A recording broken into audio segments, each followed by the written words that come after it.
Your days are over. You killed my woman. So now, I kill your woman.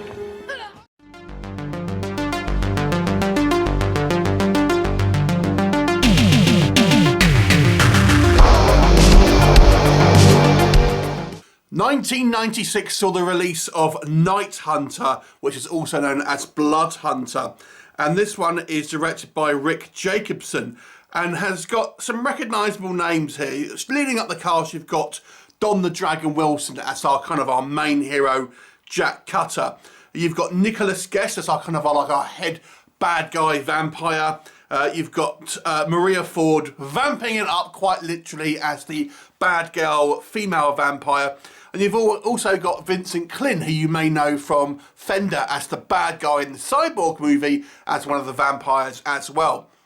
Now this movie actually is based, or at least inspired, by a 1988 video game of the same name, and came out 2 years before the Blade movie that stars Wesley Snipes, but is surprisingly similar in many, many ways. So the basic story focuses on Don the Dragon Wilson's character.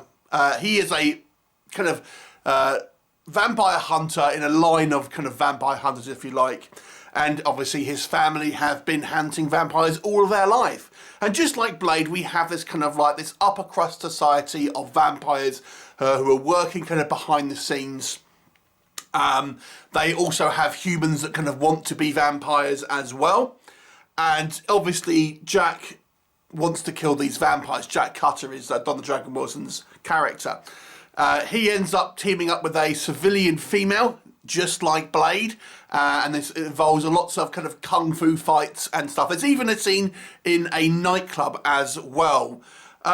So, what can we say about this movie that works, first of all? So obviously it does seem very similar to Blade. I do wonder if the makers of Blade had seen this before and thought, oh, we'll expand upon these ideas. I don't know, but it does seem strikingly similar. This movie does actually take some liberties with the vampire lore. Now, I actually don't mind that when that happens, to be honest with you, in some aspects, but I feel vampire purists might be put off by some of the changes.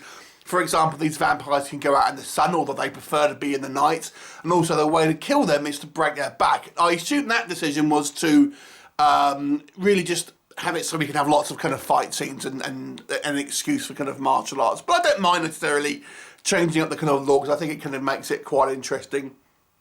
I actually did quite like our vampire characters, I must say. Maria Ford to me was the standout as this bitchy girl, very much the peroxide blonde vampire, once again very much like we have in the Blade movie.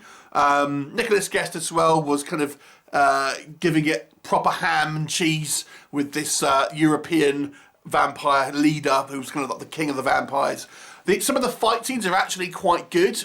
They were quite well choreographed, and obviously Don the Dragon Wilson, an experienced martial artist, and he had some pretty well choreographed fight scenes with some of the other guys here as well. They actually quite exciting to watch from time to time.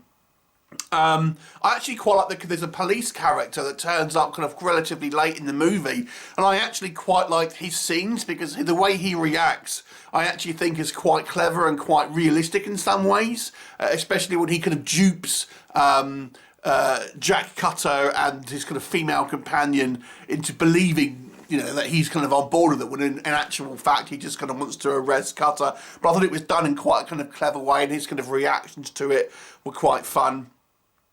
However, this movie is really hampered by a few things.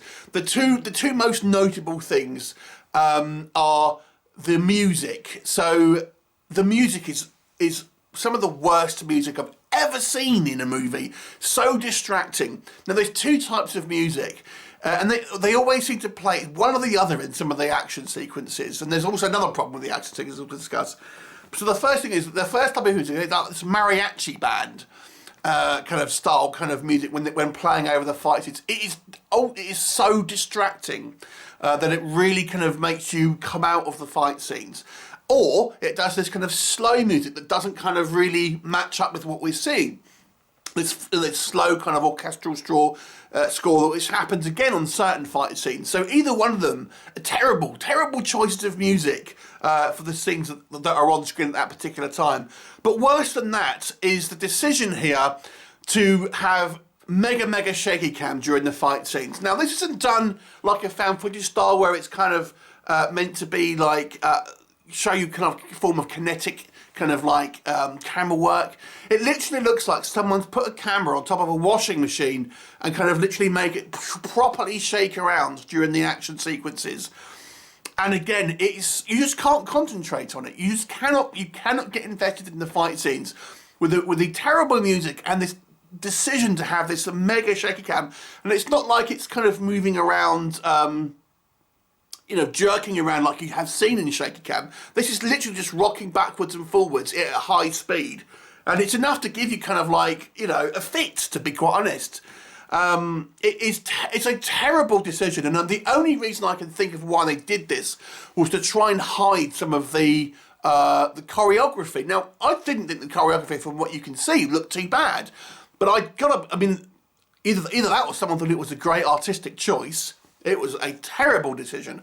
I remember seeing this film when it came out on VHS, and even back then I was just like, I cannot get into this film because the fight scenes are so badly framed. I mean, they're not filmed badly, I don't think anyway, but the music and this absolutely terrible choice of having the kind of like the camera shake all around, which seems like it was done in post, I have to say, is just, the action scenes just fall apart because of that, which is a shame.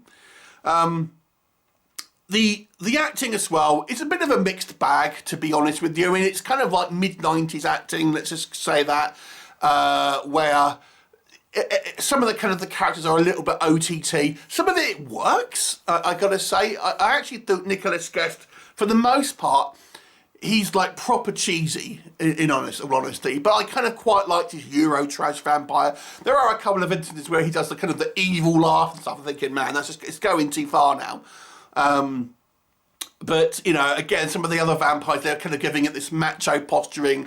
The costuming as well is quite hilarious. We have these, the vampires in their kind of like their tight leather look, and it is aged really badly in regards to what was considered kind of cool, I guess, kind of back then. There are quite a lot of kind of fight scenes, but they are kind of ruined by this dreadful kind of camera action and stuff like that. There are some other issues as well. Again, the story is just a little silly sometimes. For example, the final fight is meant to be this eclipse, and this is how vampires breed, is kind of during an eclipse. But we see, they have an image of the kind of the moon passing the sun and things, but then we see the action on when they're fighting. It's like there's no difference in kind of like sunlight or anything like it. It just looks like it's a bright sunshine day, things like this. So there's a distinct lack of detail here. Donna Dragon-Wilson, I don't think has a hell of a lot to do in this movie. I didn't think he wasn't too bad in it. He made kind of quite the brooding character in a long black coat, just like Blade. But I don't know, he doesn't really seem to have a hell of a lot of personality. I don't think he's given a lot of kind of scenes other than action scenes, to be honest with you. Most of the kind of humanity and kind of like character work comes from this kind of reporter that he ends up kind of sort of teaming up with, the civilian ally, just like Blade.